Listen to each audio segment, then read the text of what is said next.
Hey everybody, and welcome to a new Lego mock video. Wait, you guys aren't a mock.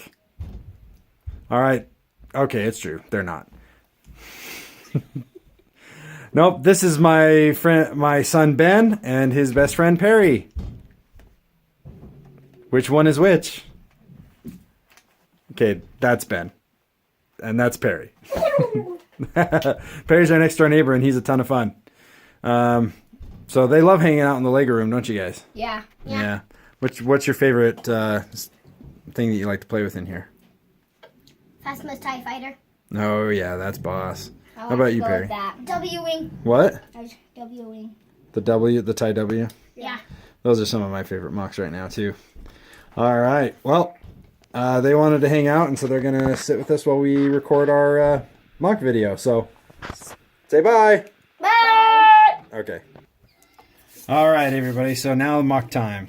So this is my Shield Deuce and a half vehicle with helicarrier triple cannon on the back. Oh wow. So this particular model was inspired by a vehicle that my father bought when I was a kid and just learning to drive, the military Deuce and a half. They're not used as much anymore, but occasionally you'll still see them floating around if you have a military base close by. Most likely an army base, as this was primarily used in the army. However, I've repurposed it for Shield. Shield, obviously, in the canon, repurposed a lot of military vehicles to build their arsenal and their fleets. So this particular one, so I actually got to drive a Deuce and a half, and I love them because they're six-wheeled vehicles. All six wheels drive. They have power to all six wheels, and these things were super hard to get stuck anywhere. After I built the Deuce and a half, here I'll kind of show you. After I built the base of the Deuce and a half, I thought it looked pretty empty, and it definitely needed something attached to it. And I'm probably going to sneeze. Nope. Okay. So I built this cannon, and this cannon was obviously it's a Shield helicarrier triple cannon, like I said, and so it kind of raises up and can pivot around, but then it locks down into place and doesn't really flop around too much. So I thought that would look pretty cool on the back of the Deuce and a half, and I was right, huh, guys? Yeah. Oh yeah. So. The vehicle itself is pretty tall. Deuce and a halfs, you definitely had to step up to get inside, and so I did include a small step for the Shield logo for a guy to get in. But yeah, this particular vehicle it's just massive. And of course oh man, it's just falling apart. That's okay. So one of the reasons I had to build the cockpit so small, the cab so small, is because the real Deuce and a halves were that small. They barely had enough room for a seat for 2, 3, and sometimes even 4 Army personnel inside the front. They were wide, like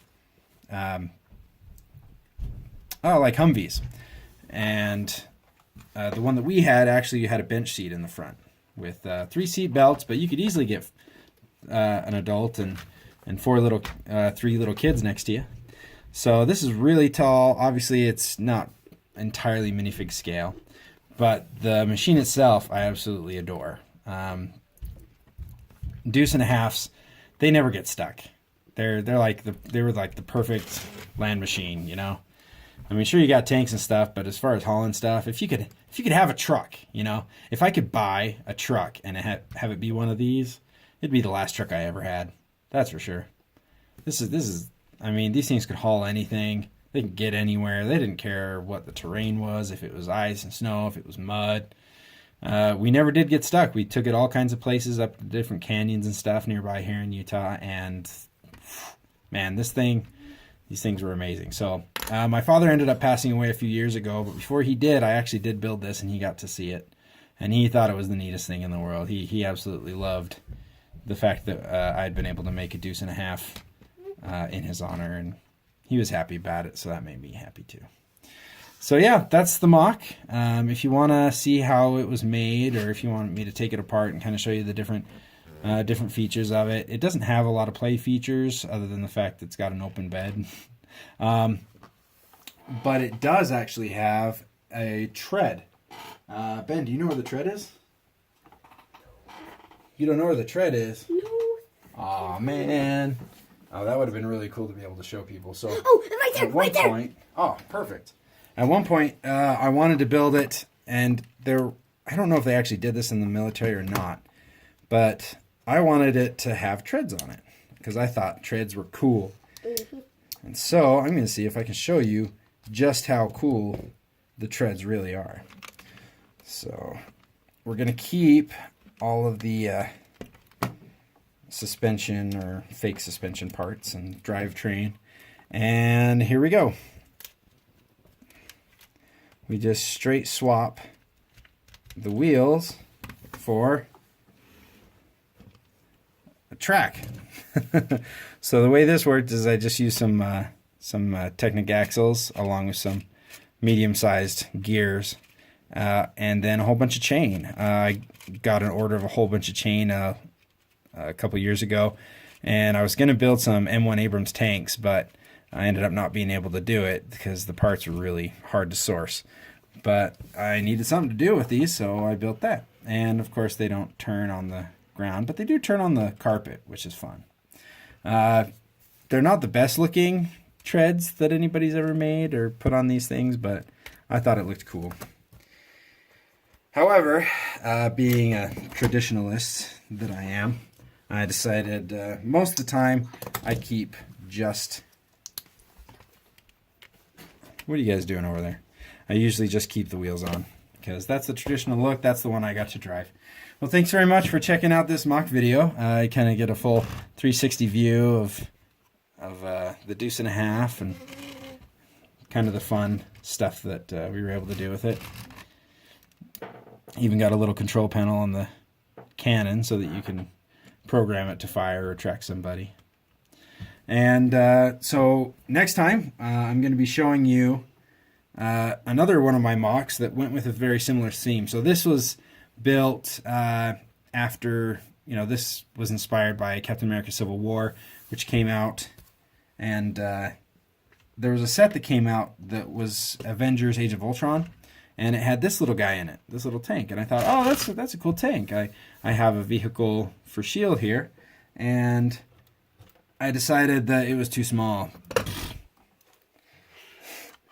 So I got rid of that and built that instead. Built this monster of a cannon, monster of a machine. And it's got a lot of fun little features inside it. This is probably one of my most technical and, well, difficult builds to get strong because, as Ben could tell you, what happened when I was pushing down on the middle of it? So he was pushing down a Lego piece that fell out, and all of a sudden it broke in half. And I was like, oh, maybe in your display you could probably put Hulk in the middle of it, like it smashed through it. Yeah, so I was in the middle of trying to build this thing, and I put there was a piece inside that had fallen off or broken off, and I was trying to push it back in right in the middle, right between the wheels, and the whole thing just split in half, just the two halves just kind of like Hulk had jumped and landed right in the middle and just smashed it in half. He thought it was really cool, but it was my first time displaying it at a convention, so I wanted it to be intact before I wrecked it for a show. But anyway, we'll go ahead and we'll tell more about that next time and show you some of the fun little features and details of it. But until next time, we'll catch you guys later. Say goodbye, guys. Bye. Nice.